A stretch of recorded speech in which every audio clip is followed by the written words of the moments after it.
ఈ యొక్క చివరి దినాలలో నాకు మే నెలలో చూపించిన దర్శనమును బట్టి చూస్తే ఇక భూమి మీద ఉంటున్న ప్రతి ఒక్క మనిషిని అవిశ్వాసములు పడవేటకు ఈ శోధన కాలంలో శోధనలు కలిగించబడబోతూ ఉన్నవి, శ్రమలు కలిగించబడబోతున్నవి. ప్రతి కుటుంబంలో ఏదో రకమైన శ్రమ, ఏదో రకమైన నిందలు, ఏదో రకమైన అవమానాలు, ఏదో రకమైన కష్టాలు, ఎవరి నుండైనా ఒకరి నుండి ఒకరికి సమాధానము లేకుండా చేయడమే వాని పని.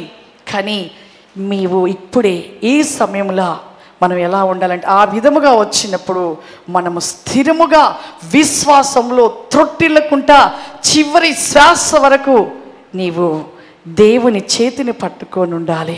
ఆయన నీకు ఇచ్చే కిరీటాన్ని నువ్వు అందుకోవాలి. ఆ పరలోకంలో దాచబడిన కిరీటాన్ని నువ్వు పొందుకోవాలి. ఆ కిరీటాన్ని పొందుకునే విధముగా నువ్వు నిలిచి ఉండాలి. అప్పుడు సాతానుడు వాడు ఏమైపోతాడంటే వాడే ఏడుస్తాడు. యోబుని శోధించాడు, ఏం పొందుకున్నాడు? వాడు దుఃఖాన్ని పొందుకున్నాడు, వాడు పండ్లు కొరుక్కోవడం పొందుకున్నాడు. చివరికి పాతాళంలో ఏడుస్తూ దుఃఖపడుతూ వాడు కొరుక్కుంటూ పాతాళంలోకి వెళ్ళిపోయాడు. కానీ గెలిచింది యోబు.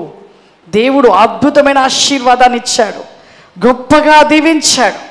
మరి అంతగా మనకి దేవుడు వాక్య రూపకంగా మనకి దేవుడు ఒక్కొక్క మాటగా మనకు తెలియపరుస్తుండగా ఇంకా మనం బలహీనపడి సాతానికి చోటు ఇవ్వద్దు, అపవాదికి అసలు చోటు ఇవ్వద్దు. ఏమవుతుంది? చనిపోతామేమో కష్టాలు వస్తే. ఒకవేళ అంత ఇదైపోయి బహుశ్రమలు వచ్చి ఒకవేళ మన ప్రాణము సమయం వస్తే వెళ్ళిపోతామేమో. ఏమీ కాదు, పర్వాలేదు. ఇక్కడ ఆనందం లేదు కానీ అక్కడ ఆనందమును పొందుకుంటాం. నింద అవమానాలు ఇవన్నీ పొందుకున్నవారు పరలోకంలో మహా ఆనందమును పొందుకుంటామని వాక్యములో ఉంది. కాబట్టి ఏ ఒక్క శ్రమకి మనము పడిపోతామా?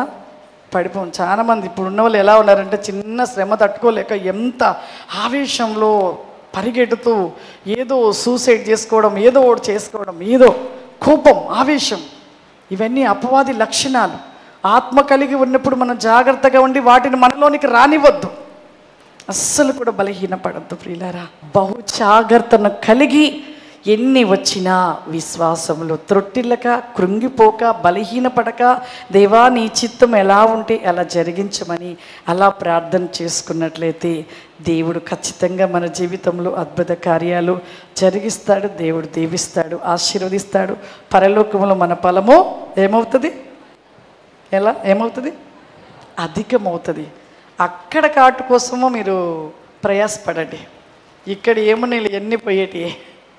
అక్కడ పొందుకోవాలంటే ఎలా ఉండాలి, ఏ విధంగా ఉండాలి, ఎలా ప్రయాసపడాలి, ఏ విధంగా ఉంటే పరలోకంలో మేము మరి అక్కడ ఉంటున్న మరి ఆ యొక్క మా ఫలము అధికమవుతుంది అని ఆ ప్రయాసమును కలిగి దేవునికి ఇష్టకరముగా మనము ఇక్కడ ఉన్నట్లయితే అన్నీ కూడా మనము పొందుకుంటాము.